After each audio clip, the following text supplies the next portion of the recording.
Okay. In chapter 13, the name was motion and time. So, what do we mean by motion and time? First of all, we will discuss these points you have to remember for examination purpose.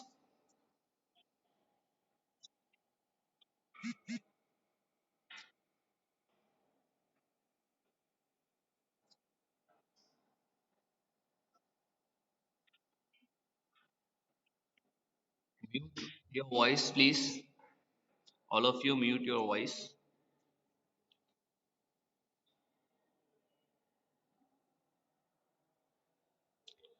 Now, the first point is the vehicle which covers the maximum distance in definite time interval is called the most speedy vehicle. Now, first point want to say that जो कोई भी vehicle maximum distance cover करेगा इन definite time. What do you mean bye definite time interval? It is the definite that definite means you know the time interval in which the vehicle will cover maximum distance. Understand? It will called most speedy vehicle.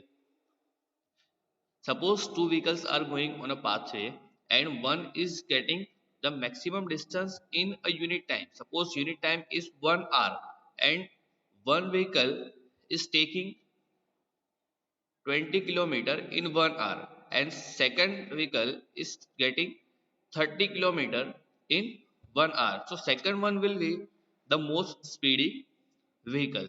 Understand? The point number 2, speed. Now, what should you call speed? The distance moved by an object in a unit time is called its speed. So, this is the definition of speed. Distance moved by an object in a unit time is called speed. Okay. So, what do you mean by that? First of all, if this is a chalk and I move this object from here to here, so distance covered by this point to this point is suppose 2 centimeter. Understand? And the time is 1 second. So in formula you have to mention total distance travel. This chalk traveled 2 centimeter and total time taken to cover that distance. ये time जो है वो कितना लगा हमको? 1 second लगा चौक को यहां से यहां ले जाने में. तो उस तरीके से हमको मेंशन इसको करना है. But in real life we don't measure in centimetre and second. Okay. In real life we measure it in meter per second. Understand? Suppose one human being is going from Surat to Dumas beach. Okay, so the distance will be 16 kilometer. Understand? And if he is reaching in 1 hour, so the thing will be like that. The speed of human is equal to time and distance. Okay, so distance, what is distance? 16 kilometer and time is taken by him is 1 hour. So 16 kilometer per hour, this will be his speed. Okay, so this is the formula of speed. Now, thus, speed of an object can be decided by measuring the time taken by an object to cover the definite distance. Now you have to understand what do you mean by definite and unit time. Okay, first thing, definite. Definite का mean क्या होता है कि हम जिस चीज को जानते हैं, जिस चीज वो जो चीज जो सर्टेन है, चौकस है, मतलब उस चीज को हम बोलेंगे डेफिनेट. जैसे कि दिस इज पेंसिल, सो ये पता है हमको कि ये पेंसिल ही है. अंडरस्टैंड? दिस इज नोटबुक, सो ये चीज डेफिनेट है कि भाई ये नोटबुक ही है. जैसे कि इंसान की हाइट, ओके, सो वो 4 फीट 5 फीट 6 फीट इतनी ही होगी. अंडरस्टैंड? सो जो चीज को हम जानते हैं उसको हम बोलेंगे डेफिनेट. मतलब कि certain things. Understand? Certain things means definite. And now what do you mean by unit time? So unit time means if someone is going to some place, it will have 1 hour, 2 hour, 3 hour, मतलब जितने भी time लगेगा उसको हम बोलेंगे unit time. मतलब कि 1 घंटे के अंदर, 2 घंटे के अंदर, 3 घंटे के अंदर जितना भी वो ट्रैवल करेगा या कुछ भी चीज करेगा उसको हम बोलेंगे यूनिट टाइम। अंडरस्टैंड? ओके। सो मोशन के कुछ टाइप्स होते हैं, उसमें से फर्स्ट जो है हम देख लेते हैं यूनिफॉर्म मोशन। यूनिफॉर्म मोशन के अंदर unidirectional motion of an object with definite speed on linear path is called uniform motion. Now, in uniform motion, unidirectional. Now, what do you mean by unidirectional? You have to understand that word unidirectional. Uni का mean होता है कि एक, मतलब एक ही direction में कोई भी चीज जा रही है। Understand? Okay. An object with definite speed. Now what do you mean bye definite speed? कि कोई एक पर्टिकुलर स्पीड से कोई एक चीज एक ही डायरेक्शन में जा रही है। सपोज के 50 किलोमीटर पर आवर की स्पीड से जा रही है तो 50 ही रहेगा। देन अगर 60 की स्पीड से जा रही है तो 60 ही रहेगा, एंड 70 की स्पीड से जा रही है तो 70 ही रहेगा। Understand? Okay. So this is called uniform motion. Now what do you mean by linear path? So linear path का मीनिंग होता है कि एकदम स्ट्रेट पाथ जो होता है, लीनियर पाथ। लीनियर मतलब स्ट्रेट पाथ होता है। Understand? Now non uniform motion, if the speed of an object moving on a linear path get changing, the motion is called non uniform motion. Understand?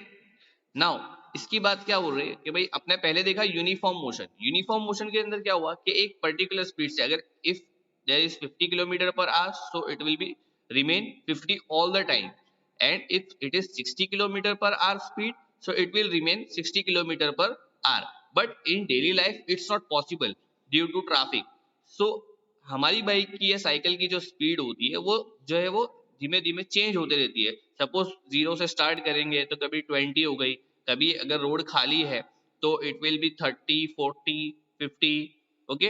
If अगर road खाली नहीं है, traffic है, तो it will B 10। सो इस तरीके की motion जो कि एक लीनियर पाथ पे हो रही है, एक सीधे रास्ते पे हो रही है, उसको हम बोलेंगे non uniform motion. Understand? Now simple pendulum is the most familiar illustration of periodic motion. So first of all, what do you mean by pendulum? अब pendulum किसको बोलते हैं? If you have seen this, यहां से एक डोरी के नीचे कुछ छोटा सा मेटल का बॉल लटकाया हुआ होता है। ओके, टाई किया हुआ होता है। वो यहां से यहां तक घूम सकता है ऐसे। ओके, यहाँ पे ऐसे घूम सकता है, जैसे कि क्लॉक टावर के अंदर क्लॉक होती है जो इसका पेंडुलम होता है, घूमता है इधर साइड। अंडरस्टैंड? तो ये जो है वो पेंडुलम है। ओके। अब सिंपल पेंडुलम जो होता है वो पीरियोडिक मोशन का सबसे अच्छा एग्जाम्पल है, सबसे बेस्ट एग्जाम्पल है। Now what do you mean bye periodic motion? Periodic motion क्या होता है? तो भाई पीरियोडिक मोशन जो है वो एक पर्टिकुलर मोशन है जिसमें जैसे कि टाइम इंटरवल है। सपोज कि एक पेंडुलम जो है अगर 2 सेकंड में यहां से जाके यहां पर आ जाएगा तो it will take only 2 second. यहां से इधर जाने में, इधर से वापस आने में 2 सेकेंड, मतलब कि हर 2 सेकेंड पे this will be come here only. Understand? So this is called periodic motion. जैसे कि क्लॉक के जो हैंड्स होते हैं, क्लॉक के हैंड्स, घड़ियाल के कांटे होते हैं ना अपने, वो जो क्या करते हैं, suppose this is a clock, कोई एक पर्टिकुलर टाइम में, जैसे कि इधर 12 ओ क्लॉक पे दोनों के दोनों हैंड्स जो है वो 12 के ऊपर आ जाते हैं, तो in every 12 hours they will come here. So this is called periodic motion.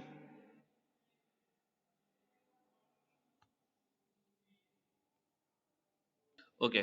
So clock के अंदर जो होता है, जैसे कि कोई भी एक हैंड है, अवर क्लॉक हैंड, जैसे कि यहाँ पे एक पर्टिकुलर हैंड है जो मिनट हैंड है। मिनट हैंड क्या करता है, हर 5 मिनट्स पे अलग अलग डिजिट्स पे जाता है। अंडरस्टैंड? मतलब ये एक पर्टिकुलर इतना डिस्टेंस जो है हमेशा कवर करेगा। ओके। जैसे कि कोई एक पर्टिकुलर ट्रेन है, तो भाई ट्रेन जो है सपोज के सूरत से कहीं पे भी जा रही है, सपोज अहमदाबाद जा रही है या मुंबई जा रही है, तो पर्टिकुलर उसका टाइमिंग फिक्स होता है कि भाई 4 आवर्स के अंदर वो अहमदाबाद तक पहुंच जाएगी, एंड अहमदाबाद जाके फिर वापस से सूरत वो 4 घंटे में आ जाएगी। सो ये जो टाइम फिक्स्ड टाइम है इसको हम बोलते हैं पीरियोडिक मोशन। अंडरस्टैंड? वैसे ही हम फैन ऑन करते हैं, तो फैन ऑन करने के टाइम पे क्या होता है, सपोज के हम फैन को अलग अलग नंबर्स पे रखते हैं, 1 2 3 4 5। सो ये जो नंबर्स हैं, what do you mean by that? जो फैन होता है, suppose this is a fan. अब ये फैन जो है रोटेट करता है, फटाफट फटाफट फटाफट रोटेट करता है। ठीक, अगर हम इसको एक पर रखेंगे, एक पर ऑन करेंगे, सो इट विल रोटेट स्लोली। इसका जो रोटेशन है पर मिनट का रोटेशन वो कुछ कम होगा। फिर अगर इसको तुम हाई पे रखोगे, सपोज के 5 पे रखते हो, तो उसका रोटेशन जो है वो जल्दी जल्दी होगा, मतलब कि 1 मिनट में वो सपोज के 500 700 800 बार वो रोटेट होगा। वैसे ही अगर 1 पे रखोगे तो इट विल रोटेट 50 और 70 90 times. Understand? Now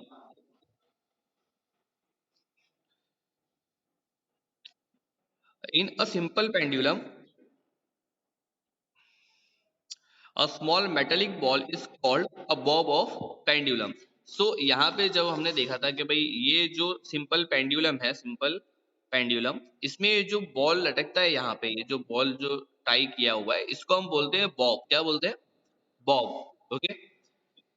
Time taken by a pendulum to complete one oscillation is called its time period. Time period of a simple pendulum for each oscillation is mostly equal. Okay. So oscillation के लिए हम देख रहे हैं, oscillation की बात करें, suppose के एक पेंडुलम बनाया हुआ है यहाँ पे, इसको यहाँ पे टाई किया हुआ है। ये जो है वो कि मेटल बॉल है, मेटल बॉल को हम बोलते हैं Bob. Okay. Now if you give force to this bob, it will give rise to a motion which is called a periodic motion। ये जो बॉब है वो इधर साइड जाएगा, फिर इधर साइड जाएगा। अंडरस्टैंड? अभी जो डिस्टेंस कवर कर रहा है पर्टिकुलर एक टाइम के अंदर, ये यहाँ से इधर जाएगा। ओके। जैसे कि कोई एक थ्रेड से हमको एक मेटल बॉल लटका के इसको क्या करना है, छोड़ देना है, तो वो एक पर्टिकुलर मोशन इधर से इधर जाएगा, इधर से इधर वापस पॉइंट इस पे आ जाएगा, मेन पॉइंट पे। तो ये एक पर्टिकुलर जगह पे जाके वापस इसकी पोजीशन में आ रहा है। तो इस पोजीशन में आने के टाइम पे इसने जितना भी डिस्टेंस कंप्लीट किया है, उस डिस्टेंस को हम बोलेंगे, क्या बोलेंगे, टाइम पीरियड। ओके। तो यहाँ पे वही पॉइंट में दिया हुआ है अपने को कि भाई time taken by a pendulum to complete one oscillation. Oscillation का मीनिंग क्या है कि भाई पेंडुलम जो है वो एक जगह से दूसरी जगह, दूसरी जगह से तीसरी जगह जाके वापस उसके पॉइंट पे आ रहा है, मतलब जो उसकी ओरिजिनल पोजीशन है उस पे वापस आएगा, तो उसको हम बोलेंगे one oscillation is completed. Okay. Now, time period of a simple pendulum for each oscillation is mostly equal। मतलब क्या है इसका कि भाई हर ऑसिलेशन के लिए जो टाइम पीरियड होता है वो मोस्टली इक्वल होता है। जैसे कि भाई 2 सेकंड में if he is completing one oscillation, so in every 2 second it will complete a oscillation. Okay. Next point, a watch और a clock is a tool to measure time. Watch या clock, कोई भी time जो है major किससे करते हैं, watch से करेंगे या क्लॉक से करेंगे। Okay. The basic unit of a length is metre. The basic unit of time is second, hence the unit of speed is metre per second. Now this is from the formula of speed. We have seen this formula: speed is equal to total distance traveled and total time to cover the distance. So the formula of distance, the unit of distance is, the basic unit of distance is meter, and the basic unit of time is second. So the unit of speed will be meter per second. You have to remember this. What is the basic unit of length? This is meter, and the basic unit of time is second. Although we have too much units for this, for the length Length we can measure in centimeters, in meter, in kilometer also. Okay, and the time we can measure in seconds, in minutes, and in hour. Okay, but the basic unit is given by SI, that is the international institution which gives the basic things about units. So length का जो measurement है उसके लिए basic unit जो है वो metre है, and time के लिए this is the basic unit, the second is the basic unit for time. So that's why speed unit is meter per second. Okay, now the next point, meter per second is the read as metre per second. ये जो है slash जो है उसको हम पढ़ेंगे per second. Okay, the symbol of the metre is M and the symbol for the second is S. Hence the unit of speed metre per second is shown by M by S. Okay, now, next point, unit of measuring speed of a vehicle is kilometer per hour. Symbol of all units are written in singular. For example, 50 kilometer. Now, what do you mean by this point? Unit of measuring speed of a vehicle.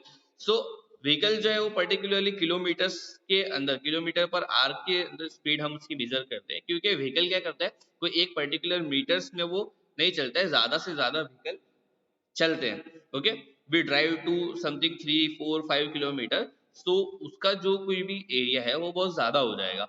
So that's why we measure this into kilometres. Okay, now speedometer is used to measure speed of a vehicle and odometer is used to measure the distance covered by the vehicle. Now speedometer क्या होता है भाई? speedometer हम bike के सामने देखेंगे तो उसके ऊपर 10 20 30 40 50 ऐसा स्पीड जो है वो ऊपर जा रही होती है, तो वो जो है वो मेजर करने के लिए होता है, स्पीड मेजर करने के लिए होता है. किसकी स्पीड मेजर करना होता है? व्हीकल की स्पीड मेजर करना होता है. Understand? Now odometer is used to measure the distance covered by vehicle. अब साथ साथ में अगर आप लोग देखोगे तो बाइक की जो स्पीड होती है, morning, don't interrupt, please mute your voice. Now speedometer is used to measure speed of vehicle. जो स्पीडोमीटर है वो स्पीड मेजर करने के लिए होता है. साथ साथ में ओडोमीटर जो है, what do you mean bye odometer?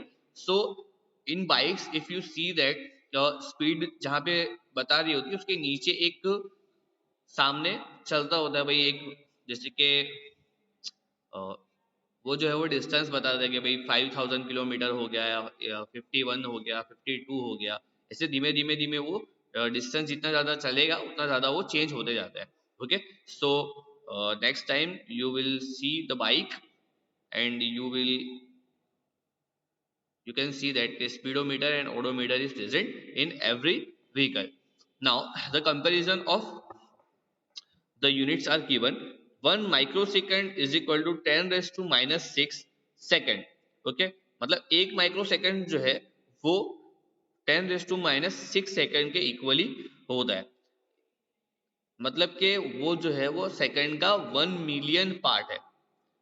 वैसे ही इफ 1 नैनो, नाउ जब कभी भी माइक्रो की बात आ रही है तो we have to put 10 raise to minus 6, and if there is nano we have to put 10 raise to minus 9. Okay, next point, time of historical events are measured in centuries. Now historical events, historical in SS we can see that कि कोई एक लोथल है या ऐसा कोई भी state हमको मिला था या ऐसा कोई भी जगह हमको मिली थी या कोई एक इवेंट जो हिस्ट्री में हैपन हुआ था, उसकी जो कुछ भी चीजें हम किस में मेजर करते हैं तो भाई सेंचुरीज में मेजर करते हैं, जैसे कि 18th सेंचुरी 19th सेंचुरी ऐसे में आप लोग पढ़ते हो. Okay, now, in order to draw a graph of distance and time, time is taken on x-axis and distance on y-axis. Okay. अब जिस कभी भी ग्राफ बनाने का आएगा, तो जैसे कि यहाँ पे एक ग्राफ बनाते हैं हम.